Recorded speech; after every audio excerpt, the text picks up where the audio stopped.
شیر کے ایک دن کی زندگی۔ آنکھیں بڑی بڑی تھیں اور اس وقت انگریز پہلی بار میسور میں حیدر علی پر وہ مسلمان اور ہندو اور دوسرے مذہبوں میں کبھی تفریق کیا خود آگے بڑھ کر کے نماز ادا کروائی تھی۔ وہ ہندوستان کو آزاد دیکھنا چاہتے تھے، وہ سارے ہندوستانیوں کو آزادی دینا چاہتے تھے۔ وہ انگریز زندگی کے بارے میں نہ سوچا اور اپنی ناشوں میں میسور کے شیر کو تلاش کر رہے تھے۔ رات شیر میسور کو سیلیوٹ کیا اور شیر کے ایک دن کی زندگی گیدڑ کے 100 سالہ زندگی سے بہتر ہے۔ ہندوستان کی تاریخ میں 20 نومبر 1750 عیسوی کو بنگلور کے ایک نواحی قصبہ دیون ہلی میں ایک بچہ پیدا ہوا۔ اس دن باد سموم اور نسیم سحر میں ایک عجیب دل فریبی اور سرشاری تھی، گویا پوری فضا میں ایک انجانی خوشی پنہاں تھی۔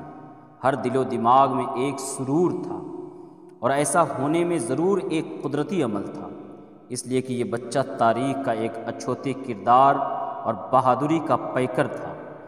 یہ بچہ اس باپ کا تھا جسے انگریز بھی اس کی بہادری کے سامنے سر تسلیم خم کرتے تھے اور اسے اپنے عہد کا سب سے بڑا سپہ سالار شمار کرتے تھے۔ آج بھی ہندوستان پاکستان میں کوئی سپہ سالار اس کے پلے کا نظر نہیں آتا، اور وہ سپہ سالار تھا حیدر علی اور وہ بچہ تھا ٹیپو سلطان۔ باپ کی خواہش تھی کہ میرا بیٹا بھی میری طرح نیڈر، بہادر، دلیر اور دشمن کی نظروں میں نظریں ڈال کر دہشت پیدا کر دینے والا ہو، اور ہوا بھی یہی کہ ٹیپو سلطان بھی بچپن ہی سے شہ سواری، بندوق بازی، تیغ زنی میں دلچسپی لینے لگے تھے اور اس کا شوق اسی سے لبریز تھا۔ بہادر اور نیڈر بنا کر تاریخ کے صفحات میں ناقابل فراموش بنا دیا۔ آج بھی انگریز جب اس کی تاریخ پر نظر ڈالتے ہیں اور اس کی بہادری جب ان کے سامنے آتی ہے تو اس کے نام کو پڑھ کر انگشتے بدندان رہ جاتے ہیں۔ ٹیپو سلطان ایک ہوش مند، دلیر نوجوان تھا۔ اپنے باپ کی زندگی میں ہی مختلف معرکوں میں حصہ لینا شروع کر دیا تھا، مختلف جنگوں میں جانا شروع کر دیا تھا۔ وہ جس طرف بھی نکل جاتے اس طرف دشمن پر ہیبت اور دہشت طاری ہو جایا کرتا تھا۔ ہر وقت اس کے ذہن میں یہ رہتا تھا کہ یہ انگریز ہمیں غلامی کی زنجیر میں محتاج، اپاہج اور بے دست و پا کر دینا چاہتا ہے، اور اس جذبے کے تحت وہ دشمنوں کی صفوں میں گھس کر دشمن کو گاجر اور مولی کی طرح تہس نہس کر دیتا تھا۔ ٹیپو سلطان غیرت و حمیت کا پیکر تھا، تمام عمر غیرت و عزت کی ساتھ بسر کیا اور ہمدردی اور غم گساری کا بھی پیکر تھا۔ انسانی ہمدردی اس میں کوٹ کوٹ کر بھری تھی، جس کا ثبوت یہ ہے کہ وہ بلا امتیاز مذہب سے کام نہیں لیتا تھا، کسی مذہب میں امتیاز نہیں کرتا تھا، یہاں تک کہ اس نے ہندوؤں کے لیے مندروں کے پجاریوں کی بھی مدد کی، سرکاری خرچ سے یتیم خانے بنوائے، یتیموں کی تعلیم و تربیت کا بندوبست کیا، نیز اپنی سلطنت کی حدود سے غلامی کو قلع قمع کر دیا، یعنی ہمیشہ کے لیے غلامی کو ختم کر دیا۔ ٹیپو سلطان ہمدرد، رحم دل بھی بہت تھا۔ اس کی ہمدردی اور رحم دلی کا اندازہ اس واقعہ سے لگایا جا سکتا ہے کہ ایک مرتبہ ایک جگہ رات کا وقت تھا اور وہ اپنے خیمے میں سو رہا تھا۔ اس کو کراہنے کی آواز آئی تو اس نے خیمے سے نکل کر دیکھا، معلوم ہوا کہ قیدی پیاس سے تڑپ رہے ہیں۔ سلطان نے انہیں خود پانی پلوایا اور اس وقت نہیں سویا جب تک قیدی نہ سو گئے۔ ٹیپو سلطان شجاعت و بہادری کا مجسمہ تھا۔ اس کی شجاعت و بہادری کی اس سے زیادہ روشن مثال اور کوئی نہیں مل سکتی کہ وہ دست بدست جنگوں میں خود شریک ہوتا تھا۔ شیر کا شکار اس کی تفریح تھی، دشمن کو للکارنا اس کا شیوا تھا۔ وہ یک و تنہا انگریزوں، ہندوؤں، مراٹھوں، راجاؤں کی فوجوں سے مقابلہ کرتا رہا اور آخری وقت تک داد شجاعت دیتا ہوا شہید ہو گیا۔ دنیا میں تاریخ کے صفحات پر رہنا آخری جملہ بطور یادگار چھوڑ گیا، جو کہ رہتی دنیا تک قائم رہے گا۔ کہتے تھے کہ گیدڑ کے 100 سالہ زندگی سے شیر کے ایک دن کی زندگی بہتر ہے۔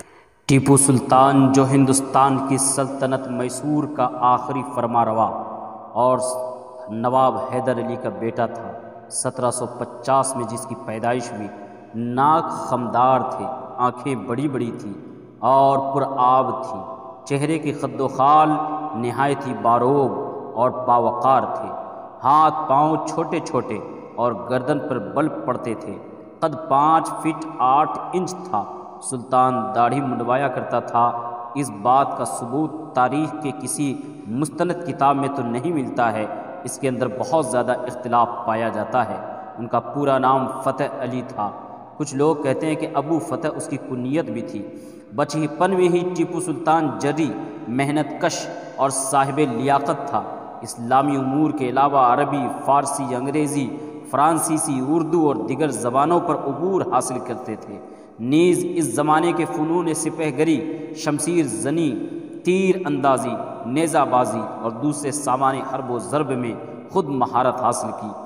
تیراکی وغیرہ کا بھی خوب مشاق تھے، اور سن بلوغت تک پہنچتے پہنچتے ٹیپو سلطان حرب و ضرب کے آداب، رزمگاہ کے طور طریقوں سے پوری طرح آگاہ ہو چکے تھے۔ 1765 میں ٹیپو سلطان اپنی زندگی میں پہلی بار ایک سالار کی حیثیت سے اپنے باپ نواب حیدر علی کے ساتھ کالی کٹ پر حملہ آور ہوا، اور اس نے صرف 3000 لشکریوں کے ساتھ دشمن کے ایک بہت بڑے لشکر کو شکست دے کر حراست میں لے لیا، جس پر ٹیپو سلطان کے والد حیدر علی نے خوش ہو کر اسے اپنے محافظ دستے میں شامل کر لیا، اور اس کے بعد ٹیپو سلطان مدراس اور اس کے مضافات پر چھاپے مارنے پر مقرر ہوا۔ اس وقت انگریز پہلی بار میسور میں حیدر علی پر حملہ آور ہوئے، اور اس کے بعد کئی بار دشمن کو زیر کرنے، مختلف علاقوں کو فتح کرنے میں اپنے باپ کا ہاتھ بٹاتے رہے۔ بہرحال اپنی باپ کی زندگی میں ہی ٹیپو سلطان نے جنگی امور میں خوب عملی تربیت حاصل کر لی تھی۔ ٹیپو سلطان پال گھاٹ کے قریب انگریزوں کے خلاف ایک مہم میں مصروف تھے کہ اسے اپنے باپ حیدر علی کے مرنے کی خبر ملی۔ چنانچہ اس مہم کو چھوڑ کر وہ سلطنت کو سنبھالنے کے لیے پلٹ پڑے۔ 1782 میں انتہائی خاموشی کے ساتھ ٹیپو سلطان کی مسند نشینی کی رسم ادا کی گئی۔ تخت نشینی کے وقت ٹیپو سلطان کی سلطنت شمال کی طرف دریائے کرشنا اور جنوب کی طرف ریاست ترچناپلی اور مشرق میں مشرقی گھاٹ، مغرب میں ساحل سمندر تک پھیلی ہوئی تھی۔ آبادی، زرخیزی، حسن انتظام کی بدولت یہ ایک شاندار سلطنت تھی۔ یہی وجہ تھی کہ انگریزوں کے علاوہ مقامی ہمسائے مرہٹا اور نظام اور اس کے علاوہ بہت سے لوگ اس علاقے کو ہتھیانے کی فکر میں لگے ہوئے تھے۔ اپنے باپ حیدر علی کے بعد ٹیپو سلطان جب تخت نشین ہوئے تو اس نے مملکت کے امور کی طرف توجہ کی اور تمام قلعے داروں، صوبے داروں، والیوں کے نام نئے احکامات جاری کیے۔ لشکر کے اندر نئے نئے سپہ سالار مقرر کیے۔ ٹیپو سلطان اپنے وقت کے ایک مہان سلطان تھے، ایک بہترین حکمران تھے۔ آج 231 سال گزرنے کے بعد بھی لوگ ان کو ہندو مسلمان کے خانے میں رکھتے ہیں۔ میں یہ بات مانتا ہوں کہ ٹیپو سلطان رحمۃ اللہ تعالی علیہ ایک سچے اور ایک بہترین مسلمان تھے، لیکن اس کا یہ مطلب ہرگز نہیں ہے دوستو کہ وہ مسلمان اور ہندو اور دوسرے مذہبوں میں کبھی تفریق کیا کرتے تھے۔ ان کی تاریخ اگر پلٹ کر کے دیکھتے ہیں تو معلوم ہوتا ہے کہ جس قلعے میں انہوں نے اپنا محل بنایا تھا اس کے داہنی جانب مندر تھا اور اس کے بائیں جانب مسجد تھی۔ اگر ان کو اختلاف ہوتا دوسرے مذہبوں سے تو ہرگز اپنے قلعے میں مندر بنانے کی اجازت نہیں دیتے تھے۔ تاریخ گواہی دیتی ہے کہ جب ٹیپو سلطان محرم کے لیے کوئی بجٹ مختص کرتے تھے تو اسی وقت دسہرہ کے لیے بھی بجٹ مختص کیا کرتے تھے۔ ان کے دربار میں ہندو مسلمان سارے وزیر تھے، بلکہ ان کے وزیر اعظم خود ایک ہندو ہوا کرتے تھے۔ ان کے لشکر میں بے شمار ہندو فوجیوں کا جمگھٹا لگا ہوا تھا۔ ان کے جانثاروں میں بہت سارے ہندو تھے۔ ان کی شہادت کے بعد ہندو عورتوں نے رو رو کر اپنے بچے ان کی لاشوں کے سامنے رکھ دیا کرتے تھے۔ اگر یہ حال تھا، تاریخ اس بات کو کہتی ہے، تو آج کل کچھ لوگ کیسے نہ جانے اس بے باک نیڈر اور پہلے جنگ مجاہد آزادی کو کیسے ہندو مسلمان کے خانے میں بانٹتے ہیں۔ ہاں یہ بات صحیح ہے کہ وہ ایک سچے مسلمان تھے، متقی، پرہیزگار اور ایک بہترین مسلمان تھے جو راتوں کو جاگتے تھے، نوافل پڑھا کرتے تھے، تہجد پڑھا کرتے تھے، نماز 5 وقتہ ادا کیا کرتے تھے، روزہ رکھا کرتے تھے، ایک پاکیزہ زندگی گزارا کرتے تھے، ایک تقوی والی زندگی گزارا کرتے تھے۔ دوستو اس کے ثبوت کے لیے میں آپ کو سامنے ایک واقعہ پیش کرنا چاہتا ہوں۔ جب ٹیپو سلطان رحمۃ اللہ تعالی علیہ نے اپنا محل بنوایا، اپنا قلعہ بنوایا سری رنگا پٹن کا، تو وہاں پر انہوں نے ایک مسجد تعمیر کی جس کا نام مسجد اعلیٰ رکھا، اور اس مسجد کے اندر جب اس کی افتتاح کی باری آئی، اس کی اوپننگ کی بات آئی، تو عالم اسلام کے بڑے بڑے علماء کرام کو ٹیپو سلطان رحمۃ اللہ تعالی علیہ نے دعوت دی کہ وہ تشریف لائیں اور اس مسجد کے افتتاح میں شرکت فرمائیں۔ عالم اسلام کے بڑے بڑے جید علماء کرام تشریف لائے اور مسجد کے افتتاح میں شامل ہوئے۔ حضرت ٹیپو سلطان رحمۃ اللہ تعالی علیہ نے علماء کرام کے تمام لوگوں سے خطاب کرتے ہوئے کہا کہ کوئی ایک ایسے عالم صاحب سامنے آ جائیں اور پہلی نماز پڑھائیں جن کی پوری زندگی میں کوئی نماز قضا نہ ہوئی ہو۔ میرے دوستو، کوئی ایسا شخص نہیں تھا جن کی زندگی میں ایک بھی نماز قضا نہ ہوئی تھی۔ تو آخر میں حضرت ٹیپو سلطان شہید رحمۃ اللہ تعالی علیہ نے خود آگے بڑھ کر کے نماز ادا کروائی، اور تمام علماء کرام نے ان کے پیچھے نماز بھی ادا کری۔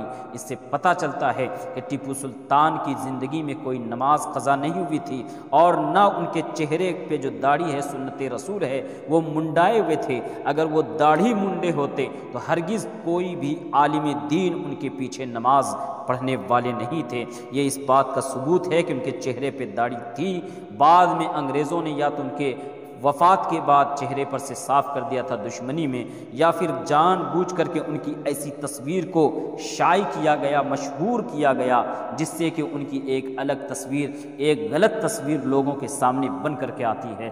دوستو، بہرکیف جیسا بھی ہو، چہرہ اور جسم و جسمانیت کچھ بھی رہی ہو، ڈریس لباس کچھ بھی رہی ہو، لیکن ہمارا یہ ماننا ہے کہ ٹیپو سلطان ایک بہترین مسلمان تھے، متقی اور پرہیزگار مسلمان تھے، اور ان کی زندگی مجاہدانہ تھی۔ وہ ہندوستان کو آزاد دیکھنا چاہتے تھے، وہ سارے ہندوستانیوں کو آزادی دینا چاہتے تھے، وہ انگریزوں کو اس ملک سے دور رکھنا چاہتے تھے، وہ انگریزوں کو اپنا دشمن سمجھتے تھے، اور آزادی کے دم پر وہ اپنی زندگی کا داؤں لگا دیتے ہیں۔ اسی آزادی کے لیے انہوں نے اپنے بچوں تک کو فراموش کر دیا، اور گروی رکھنے پر مجبور ہو گئے تو انہوں نے اپنے بچوں کو گروی تک رکھ دیا۔ ایسی ٹیپو سلطان نے ہندوستان کی آزادی کے لیے اگر یہ چاہتے تو صلح کر لیتے، اگر یہ چاہتے تو دب جاتے، اگر یہ چاہتے تو انگریزوں کے سامنے جھک جاتے، ان کی سلطنت بچ جاتی، حکومت بچ جاتی، لیکن سارے بچوں کو قربان کر دیا، مستقبل کے بارے میں نہ سوچا، آنے والی زندگی کے بارے میں نہ سوچا، اور اپنی جان نچھاور کر دیا۔ یہی وجہ ہے کہ آج 231 سال گزرنے کے بعد بھی ٹیپو سلطان نوجوانوں کے دلوں میں اسی طرح زندہ ہے جیسے کہ پہلے زندہ تھے۔ سچ کہا ہے اللہ نے کہ شہیدوں کو مردہ نہ کہو بلکہ وہ زندہ ہیں۔ قد بھلے ہی چھوٹا تھا حوصلے لیکن بڑے تھے، موت کے ڈر کو پرے رکھ دلیری سے وہ لڑے تھے۔ قد بھلے ہی چھوٹا تھا حوصلے لیکن بڑے تھے، موت کے ڈر کو پرے رکھ دلیری سے وہ لڑے تھے۔ قول تھا کہ گیدڑ کی زندگی سے موت بھلی، مد نظر آرام تھا پر وہ آزادی پر لڑے تھے۔ یوں تو شجاعت و بہادری کے کئی قصے ان سے منسوب ہیں، مگر ہم آپ کے سامنے ان کے آپ کے ذوق کے لیے ایک واقعہ پیش کرنا چاہتے ہیں۔ سینئر کالم نگار GN بھٹ اپنے ایک کالم میں لکھتے ہیں کہ ڈیوک آف ولنگٹن کے ایک سپاہ ایک خونریز مارکا میں سری رنگا پٹن کی فتح کر چکے تھے، مگر ڈیوک آف ولنگٹن کو ابھی تک اپنی فتح کا یقین نہیں آ رہا تھا۔ وہ عالم تصور میں میسور کے شیر کو ایک خوفناک دھاڑ کے ساتھ اپنے پر حملہ آور ہوتا دیکھ کر چونک جاتا تھا۔ اس کی سپاہی سری رنگا پٹن کے میدان میں جمع ہونے والے محب وطن شہیدوں کی نعشوں میں میسور کے شیر کو تلاش کر رہے تھے۔ رات کی سیاہی اور گہری ہوتی جا رہی تھی، لگتا تھا آسمان بھی ٹیپو سلطان کی شکست پر اس کے اپنے بے ضمیر درباریوں اور لالچی وزیروں کی وجہ سے اپنا چہرہ شب کی تاریکی میں چھپا لیا تھا۔ اتنے میں چند سپاہی ولنگٹن کے خیمے میں آئے، ان کے چہرے خوشی سے دمک رہے تھے۔ انہوں نے ٹیپو سلطان کی شہادت اور اس کی نعش مبارک برآمد ہونے کی اطلاع دی۔ یہ نعش ٹیپو سلطان کے وفاداروں کے ڈھیر کے نیچے دبی ملی۔ جنرل ویلنگٹن خوشی سے حواس باختہ ہو کر سلطان کی لاش کے پاس پہنچا۔ وہ لاش وفاداروں کے جھمگٹ میں ایسی پڑی تھی جیسے بجھی ہوئی شمع اپنے گرد جل کر مرنے والے پروانوں کے ہجوم میں ہو۔ جنرل سلطان کے ہاتھ میں دبی اس کی تلوار سے اسے پہچان کر اس کی شناخت کی۔ یہ تلوار آخری وقت تک ٹیپو سلطان کے فولادی پنجے سے چھڑائی نہ جا سکی تھی۔ اس موقع پہ جنرل نے ایک بہادر سپاہی کی طرح شیر میسور کو سیلیوٹ کیا اور تاریخی جملہ کہا کہ آج سے ہندوستان ہمارا ہے، اب کوئی طاقت ہماری راہ نہیں روک سکتی، اور اس کی لاش اندر محل کے زنان خانے میں بھجوائی تاکہ اہل خانہ اس کا آخری دیدار کر سکیں۔ اس کے ساتھ ہی آسمان سیاہ بادلوں سے ڈھک گیا۔ جب سلطان کی قبر کھودے جانے لگی تو آسمان کا سینہ بھی شق ہو گیا۔ چاروں طرف غیظ و غضب کے آثار نمودار ہوئے۔ بجلی کے کوندے لپک لپک کر آسمان کے غضب کا اظہار کر رہے تھے۔ اس وقت غلام علی لنگڑا، میر صادق، دیوان پورنیا جیسے غداران وطن خوف و دہشت میں منہ چھپائے سلطان کی موت کی خوشی میں انگریز افسروں کے ساتھ فتح کے جام لنڈھا رہے تھے، اور ان کے چہروں پہ غداری کی سیاہی پھٹکار بن کر برس رہی تھی۔ جو ہی قبر مکمل ہوئی، لحد بن گئی تو آسمان پھٹ پڑا اور سلطان میسور کی شہادت کے غم میں برسات کی شکل میں آنسوؤں کا سمندر بہہ پڑا۔ قبر پر شامیانہ تانا گیا۔ محل سے لے کر قبر تک جنرل ویلنگٹن کے حکم میں سلطان میسور کا جنازہ پورے فوجی اعجاز کے ساتھ لایا گیا تھا۔ دوستو، یہ ٹیپو سلطان تھے، یہ ان کی بہادری تھی کہ غیر بھی دشمن بھی ان کا احترام کیا کرتے تھے اور ان کے بہادری کے سامنے اپنے سر کو جھکایا کرتے تھے۔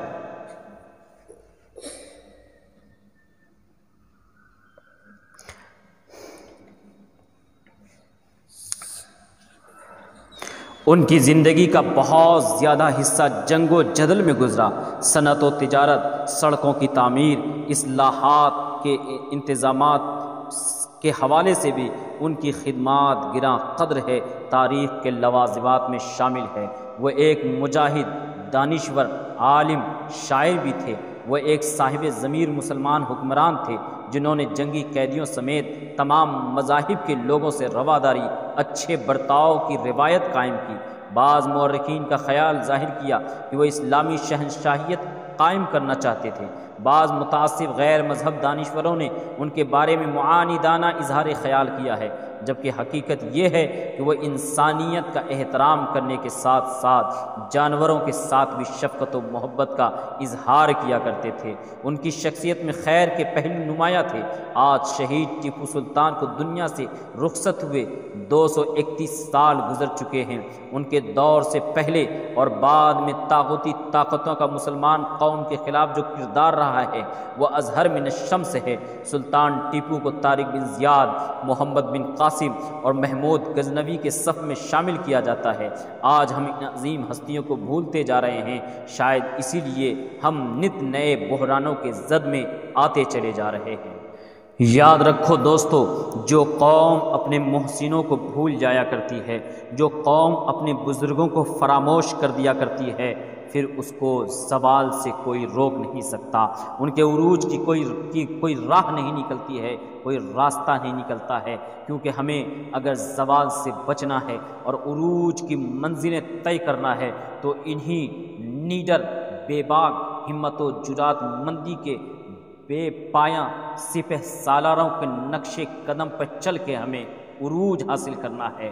ہمیں زوال سے بچنا ہے تو انہی کے نقش قدم کو دیکھنا ہوگا کہ کیسے انہوں نے اپنی زندگی گزاری، اپنی زندگی کو عروج پہ لے گئے، زوال سے اپنے آپ کو بچایا۔ ان کی زندگی سے ہی ہمیں زندگی کے تمام تر لوازمات سیکھنے کو مل سکتے ہیں۔ آئیے زندگی کے اس حصے میں جہاں پہ ان کو گزرے ہوئے 231 سال گزر چکے ہیں، ان کو یاد کریں، ان کے لیے فاتحہ خوانی کا اہتمام کریں، ان کی سیرت و کردار اپنے بچوں کے ذہن نشی کریں تاکہ آنے والی نسلوں کو اس مرد مجاہد کے بارے میں علم ہو سکے اور جان سکیں کہ یہ مرد مجاہد کون تھے۔ دوستو، جس بھی عظیم شخصیتوں کے عرس کا ٹائم ہوتا ہے، ان کو یاد کرنے کا وقت ہوتا ہے، میں ان کی حالات زندگی پر ایک ویڈیو بنا کر اپنے چینل پہ اپلوڈ ضرور کرتا ہوں، اور اس کے علاوہ میں بہت سارے اسلامی مسائل اور نمازوں کے طریقے اور پریکٹیکل عبادتوں کے طریقے میں اپنے چینل پہ اپلوڈ کرتا رہتا ہوں۔ تو میری آپ سے گزارش ہے کہ ہمارے اس چینل کو سبسکرائب کریں اور بیل آئیکن دبا لیں تاکہ جو بھی ویڈیو ڈالیں پہلے آپ تک پہنچے۔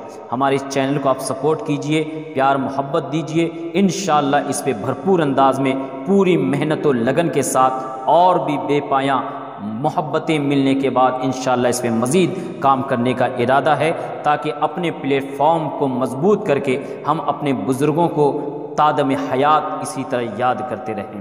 دوستو اس ویڈیو کو شیئر کر دیجئے تاکہ جن لوگوں کو پتہ نہیں کہ ٹیپو سلطان کون ہیں ان کو یہ پتہ ہو سکے کہ ٹیپو سلطان کی حالات زندگی کیا ہے۔ میں نے اس پہ کئی ویڈیو بنائے ہیں دوستو، آپ ان کو بھی جا کر کے دیکھ سکتے ہیں۔ حضرت ٹیپو سلطان شہید رحمۃ اللہ تعالیٰ علیہ کے حالات زندگی کو آپ جانیے اور ان کو اپنے بچوں کو سنائیے تاکہ آنے والی نسلیں ان بزرگوں کو یاد رکھ سکیں۔